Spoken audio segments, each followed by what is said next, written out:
Aggie Nation to introduce and to bring back a native son of this program who's 11 years here made such an incredible mark on our program, Coach Shawn Gibbs. So delighted to introduce him. And before I talk about Coach Gibbs, I want to really give our thanks to Coach Vincent Brown, who did things the right way, such a classy person, led a values-driven program, and we certainly wish him the best in his future endeavors. So I've been here 122 days, but I know about running back you. Right? When we think about running back you, we know what the prolific offense was under Coach Gibbs. You know exactly what we're talking about, that produced so many memorable players, such as our NFL former All-Pro for the Chicago Bears, Tariq Cohen. I think Tariq is here. All right. We had Offensive Player of the Year. We had Jermaine Martin, who is our all-time single-season record holder in touchdowns. Markel Cartwright, who was MVP of the 2017 Celebration Bowl, and the 2012 MEAC Offensive Player of the Year, Mike Mayhew. You've done a heck of a job in coaching up those players. Coach Gibbs had the good fortune to serve under some tremendous coaches and mentors, among them Coach Rod Broadway, right? You remember that name, right? There's so and also Sam Washington. So he's got that DNA, but also he's built his own path of success at Fort Valley State. And he's done all the things you need to do to be successful in this business. Hasn't taken any shortcuts. He's done it the right way. And just in the short time at Fort Valley State, a Division II school, the skills of leadership of people to go forward and play together are universal. When he was at Fort Valley State, the program amassed a 22-9 record. They were 17-6 in conference play. They secured a Florida Beach Bowl win last year. And so those first two seasons, those 8-win seasons, those were the first two back-to-back 8-win seasons since 2000. Right? And the delta was this coach. A heck of a coaching job. Wins and losses matter in college football. We want to do everything with a standard of excellence. But this is a new day. We got NIL, we got the portal, we got incredible media focus. There's a lot of revenue and money involved. Players have opportunities that they never had before. So you know what's also important, it's not just the X and O's, but who you are as a person. Leadership has never been more important. Who can relate to players, who can motivate them, who can play together, where they can say, I want to run through a wall for this person. I want to be here. I think Coach Gibbs represents that. We had a chance to spend just a short time together yesterday afternoon, and just talking about his philosophy about football. Now, you know he's going to run the ball. And you know he's going to stop the run. We know that much. But he was just talking about his philosophy of how you prepare, how you practice, how you focus, how you do strength and conditioning. That's where you win. Because we know that these are lessons that we just don't have on the football field. These are lessons that these young men are taking into life. Resilience and grit and how to work together. And in my closing remarks, I'll say, you know, I am a fan of music. And I love jazz. I play a little jazz music. Jazz comes from the blues. And blues are very much a part of our culture and our history. There's a great blues song that I love. It's called I Go By Feel. And the songwriter for that was a young blues musician who was down in Mississippi, and he was at a show, and he saw someone, an older gentleman at the show, gathering up his things after the show, and knowing that this gentleman was blind. So he went over to offer a lending hand to this gentleman as he packed up his things. And this gentleman was in his 70s. And the gentleman said, look, I really appreciate you helping or wanting to help, but you see, I have not had sight for most of my life. I have spent all of these decades learning how to go by feel. The only way I know what's real is what I feel. So thank you, but I'd rather feel my way through this. And so when we're looking at leaders, we have data, we have statistics, we have experience, we have references, but you also have to go by feel. And that's how I work as well. In the short time that I've been around Coach Gibbs, I use that criterion. We've got the right coach at the right time for this institution. So I look forward to welcoming Coach Gibbs.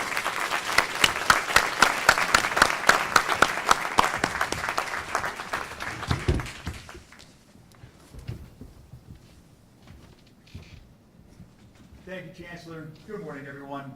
Good morning. It's great to be with you today. And again, I want to express my gratitude to you for coming to be with us as we begin this next chapter here in A&T Athletics. And I appreciate the media for their time and attention to this matter as well, and certainly members of the Board of Trustees who are here in support of this move. As Chancellor Martin suggested, I also want to begin my remarks by expressing my gratitude and appreciation to Coach Brown for his service as our football coach for the previous 2 years. He led a values-based program. It was all about helping young men become contributing members of their families in our communities. And I appreciate his service in that regard. As you're aware, we conducted a national search for a football coach a little less than 2 years ago. Coach Gibbs emerged as one of the top 2 candidates in that search. I've had my eye on Coach Gibbs for about 15 years as I've watched him grow and develop. Why he was attractive to me then and why he is attractive to me today, why he's the right man for the job today. As has been mentioned, his head coaching experience, his former work at A&T, the success we enjoyed while he was here with our program, his proven ability to identify and develop talent, his deportment, his character, the way he carries and handles himself, his experience as an HBCU student athlete at an institution also located in North Carolina, but whose name we're not going to say today.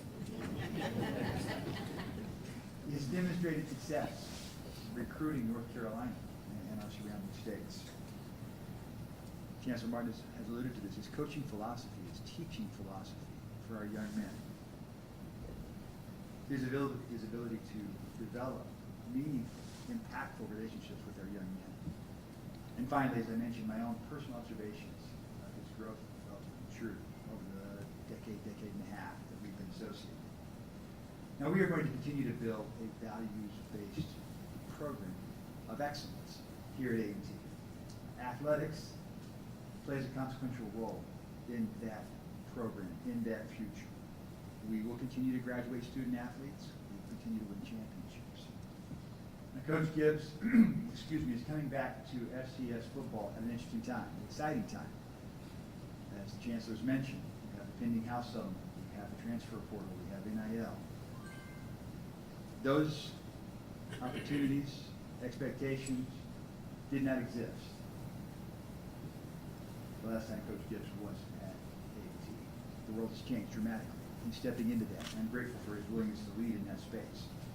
I believe that A&T, that we have taken bold steps in the past to position ourselves to leverage these opportunities on behalf of our student athletes. I believe that we are uniquely situated to capitalize on the existing and the anticipated developments in Division I sports.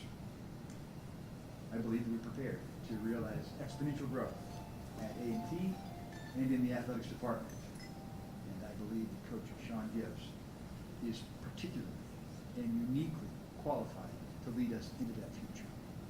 So without any further delay, it's my pleasure and my honor to introduce to you Coach Shawn Gibbs, head coach of North Carolina A&T State University football.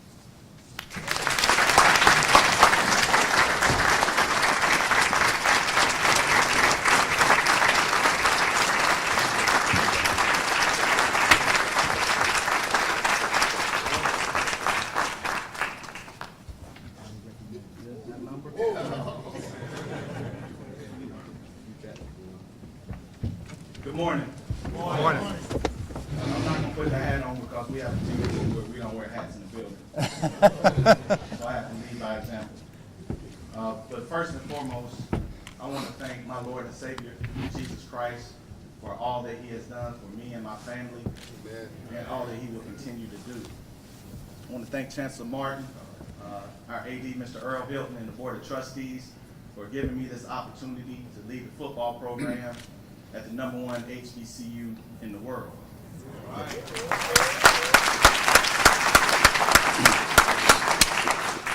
I want to thank my beautiful wife of 13 years, T, and my two sons, Tyler and SJ. Tyler's not here, but SJ's right there, for all the sacrifices that they've made and for understanding the sacrifices that this job requires. I want to thank my parents, starting with my mother, Nancy Poole, #1 for being a praying mother and for always lifting me up in prayer, but also for teaching me and showing me what a real work ethic looks like, and for being the most selfless person in the world. I want to thank my father, Stanley Gibbs Sr., for introducing me to the game of football at an early age, #1, and giving me the passion that I have for the game, but also for believing in me, and sometimes when I didn't even believe in myself, and for showing me what a real man is. I want to thank my siblings, my sister Stephanie, for being one of my biggest supporters and always having my back, and my older brother, Stanley Gibbs Jr., who we affectionately call Dude, for simply being my hero. I must take this time to thank all of the coaches that have impacted my life. I've had the privilege to play and work for some of the best men and coaches in the business.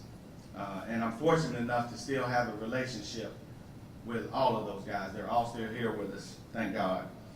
Starting with my high school coach, Coach Kenny Ford, my college coach, Hall of Famer, NFL Hall of Famer, Larry Little, the coach that gave me my start in this profession, in 2002, legendary coach, Coach Bill Hayes. I want to thank the coach that I have stole the most from, absolutely. And I know that I learned the most from. I worked for him for 14 years. Great man, great coach, Coach Rob Broadway. And last but not least, I want to thank the coach that coached me in college. And after college, I got a chance to be an assistant coach with him. And then I had the opportunity to work for him. Not only did he give me a lot of my confidence as a player, but he gave me a lot of my confidence as a coach. And he was the coach that pushed me to pursue becoming a head coach, and that's Coach Sam Washington. I want to say thank you to all those guys, and I love them. I'd like to take this time to thank Fort Valley State University, starting with the president, Dr. Paul Jones, all the athletic directors that I work for, Dr. Anthony Holloman, Dr. Renee Miles Payne. Is she still in here? Over there. Thank you, Dr. Payne. Wheeler Brown and Aggie, and Daphne Johnson. I also want to thank the entire Fort Valley State family for all of their support. Not only my support when I was down there, but also the support that they've shown in my transition to North Carolina A&T. Thank you for your support, thank you for your patience, and thank you for all the love. I would especially like to thank all of the coaches and players that I worked with down in Fort Valley State. Thank you for all your effort and all your sacrifices. Last but not least, I would like to thank the entire Aggie family, the AAF and all of its donors, all of the alums, all of the former players, and all of the fans. I can't tell you how it makes me feel to receive so much love. Now, it's way too many individuals for me to thank you all, but I must take this time to thank two people in particular, Tariq Cohen and Jermaine Martin, two future A&T Hall of Famers.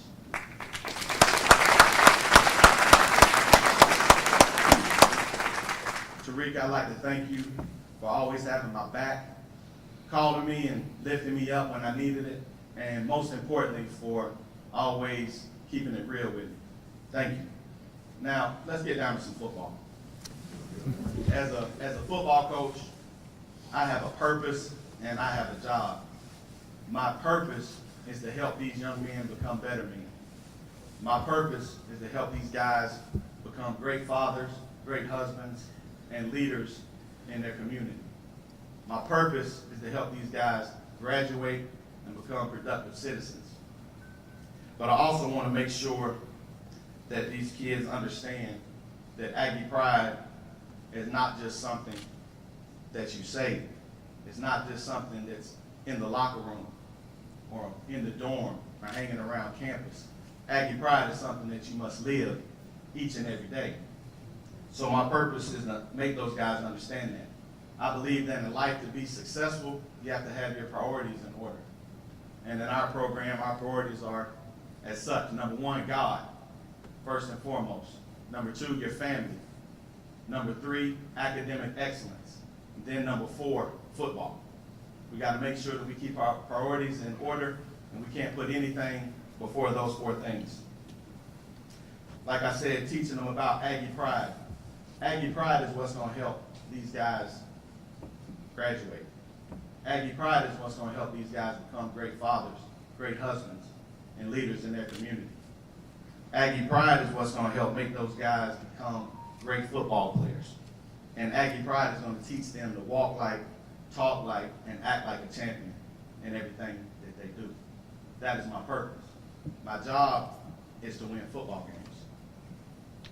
I understand and embrace the fact that our jobs are in the hands of 18 to 21-year-old kids. That's why we're going to work diligently to transform those 18 to 21-year-old kids into men, both on and off the field. The recipe on the field is pretty simple. And I'm pretty sure a lot of guys in here already know what that recipe is. See, what we're going to do is we're going to make chicken. That's what we're going to do. Now, I'm not going to sit up here and give out the formula because there's too many cameras watching. We don't want it to get out there, but I do want you to know that we're going to have a disciplined football team that doesn't beat itself. We're going to play fast, and we're going to play physical. We want a confident team that's aggressive and plays with a chip on their shoulder. We got to have an edge to us. A controlled edge, but nonetheless an edge. I think it's important that we understand, both as coaches and players, we are standing on the shoulders of giants. As coaches, we must understand that our first job is to coach the entire player. We must develop relationships outside of football. Football cannot be the main reason that we're talking and developing relationships with our guys.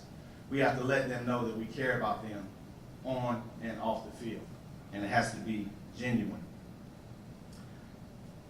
As coaches, we got to understand that we're following in the footsteps of a lot of giants as well. Coach Hornsby Howe, Coach Mo Forte, Coach Bill Hayes, Coach Rob Broadway, Coach Sam Washington. And our players and recruits must understand that anything that you can do as a football player has already been done by an Aggie. First player drafted from an HBCU in 1950, Robert Stonewall Jackson. Fortunate enough, that was one of my coaches in college, an Aggie. The highest round that you can get drafted in the NFL draft is the first round. It's been done. Jermaine Stevens, an Aggie. The highest honor you can receive as an NFL player is to be elected into the NFL Hall of Fame. It's been done. Elvin Bethea. Highest honor you can have as an active NFL player is to be named an All-Pro. It's been done. Tariq Coleman. In the NFL, other than the owner, the highest position you can achieve is a general manager. It's been done currently. It's being done currently with Brad Holmes. So anything that you can do it from right here at A&T. I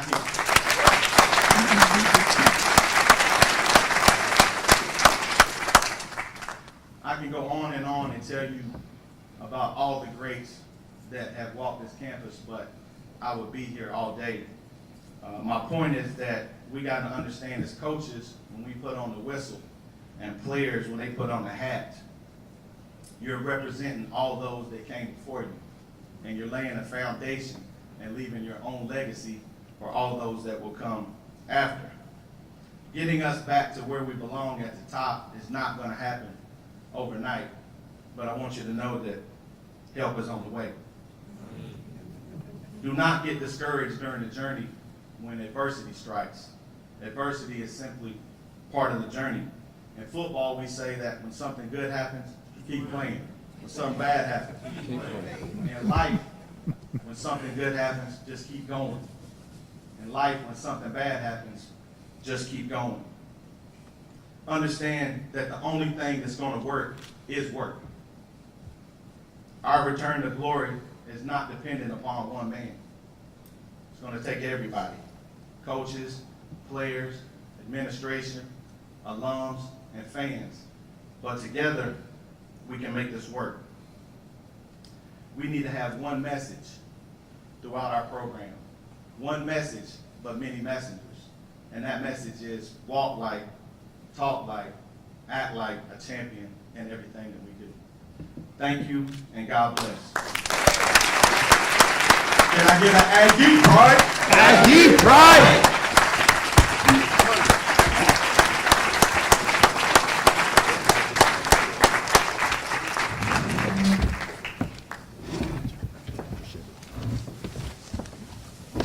All right, we're going to take some time for some Q&A from our folks in the media.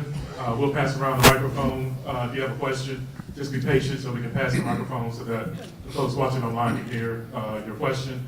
After we're done with the Q&A, we'll pull tortillas over here to the side for some separates with our TV media. So, questions?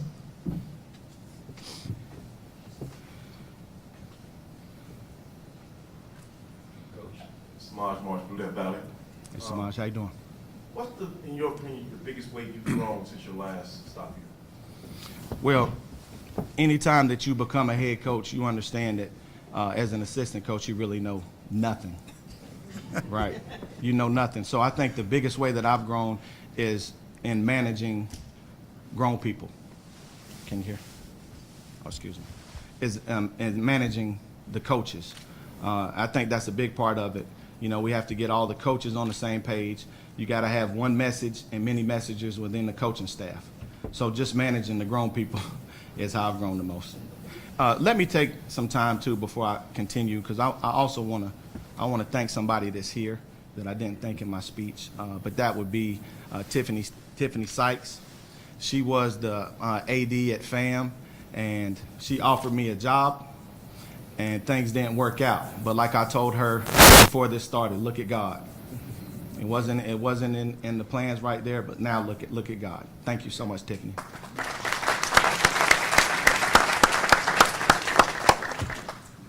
Coach Colin Avery with the Register. In the new age of the transfer portal and NIL, what was your message to the team to try to keep everybody here? Well, that's the main challenge in the transfer portal for me. I'm not going to live in the transfer portal. We're going to build this program on the backs of high school kids. If you look over there at all those guys, they came out of high school. I think the transfers are needed. Sometimes you need somebody to plug and play. But the biggest challenge in today's game for me is going to be keeping our guys out of the transfer portal. So I think we have to create an environment where they want to stay here, but we also have to be competitive in the market now and be able to offer those guys some things and make it attractive for them to stay here. Stephen Gaither, HBCU Game Day. Coach Gibbs, North Carolina A&T played in the CAA, haven't won a conference game yet. What is it that you're going to do to get these guys to the top of the CAA, and what's your assessment of the league so far? We're going to make chicken. That's what we're going to do. And for those of y'all that don't understand what making chicken is, when Coach Broadway was here, that was his saying. And he referenced KFC. If you go to KFC, back in the day, I don't know about now, I ain't been there in a long time, but you're not going there to get a quesadilla or a burger. They do chicken. And that's what we do. We're going to do what we do. We're going to stop the run. We're going to protect the football, and we're going to win the kicking game. I know that the CAA is one of the premier conferences in FCS football, and we look forward to the challenge. But we're not going to back down from anybody. Coach, where the program is now, what made it right to come back to A&T at this moment? this is home for me. This is home. I did graduate from North Carolina Central, but I've spent the majority of my career here at North Carolina A&T. And the relationships that I've made, I can't even tell you how much they mean to me. And this didn't just happen the whole time I was down at Fort Valley State. Where's Pete at? He's back there. I talk to Pete probably once or twice a month since I've been down there. So it's genuine. It's nothing fake here. It's real love. And that's what Aggie Pride is about, and that's what we're going to get it back to, a family atmosphere. Coach, have you made any decisions about your coaching staff, and you make any announcements on who will be part of that staff? And lastly, do you have a timeline on when you want to complete that process? Okay, I can give you the timeline. We want to try to have the majority of our guys in here by the start of the new year. We have made some decisions on the coaching staff. I'm not ready to announce all of those right now, but they'll be coming out in the next few days or next few weeks. But we have some guys in place, and we retained Coach Poole and Coach Mattis.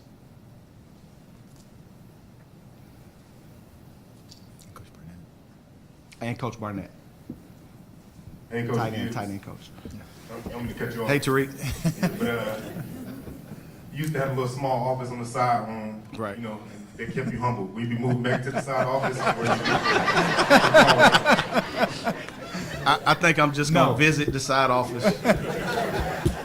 But I'm going to be in the big office.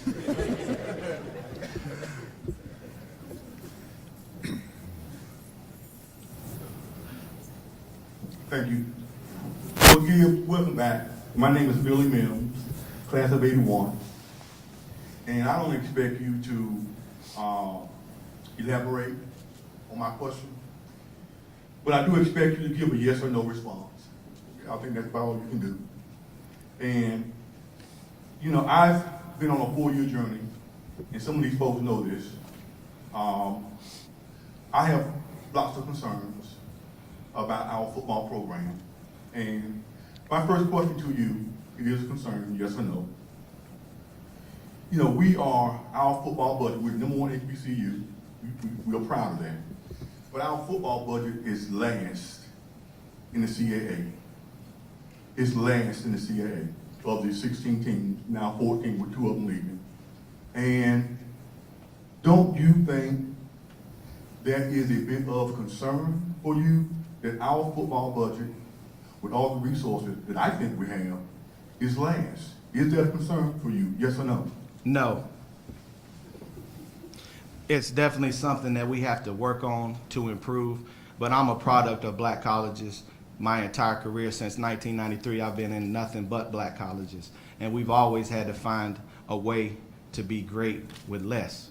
Now, we're going to work to get everything that we need, but we're not going to make any excuses because we have way more than a lot of people have. So we're going to do the most with what we have. And the thing that I know that we can get is players like those guys over there. And that's what it's about. It's about players. I mean, I know the weight room and all the resources and the facilities, that's nice.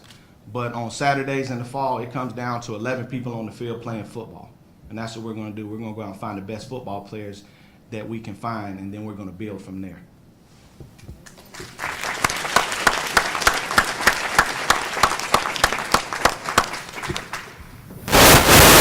Are there any other questions from our media?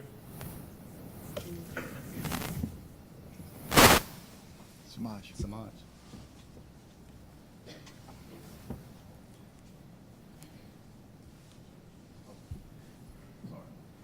Actually, this question is for either Chancellor Martin or Mr. O'Hill.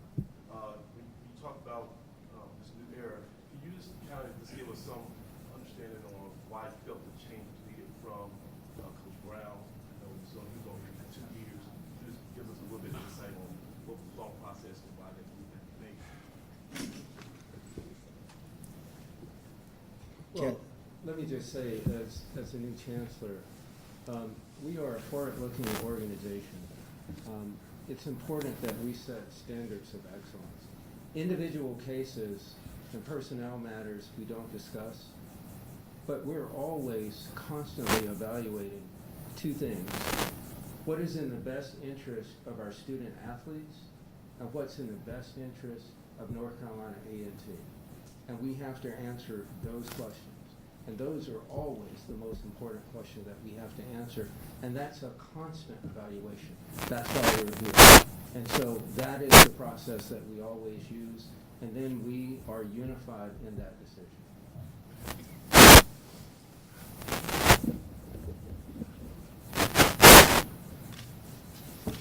No, I think we're done. Thank everyone for coming out. We'll pull Coach Gibbs over here to the side for additional questions, and then he'll do some mingling with some of our fans as well. Aggie Pride! Aggie Pride! Thank you. Great job.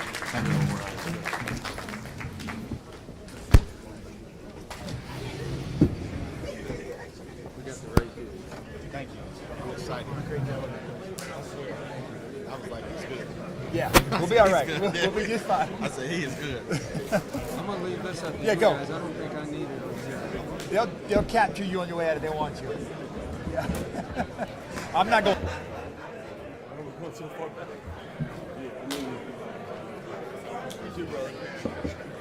me a favor. Next time you're in the station, you see Kim.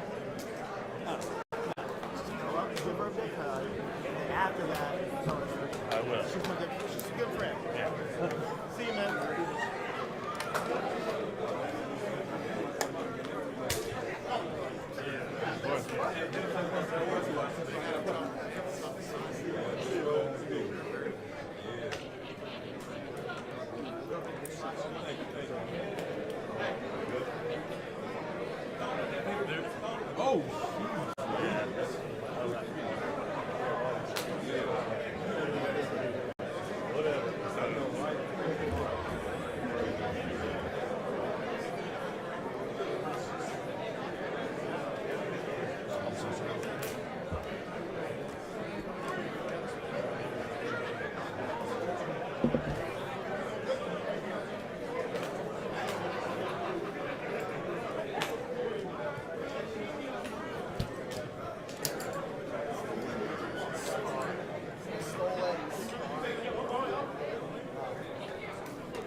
We need to lower it a little bit for you. Round hall.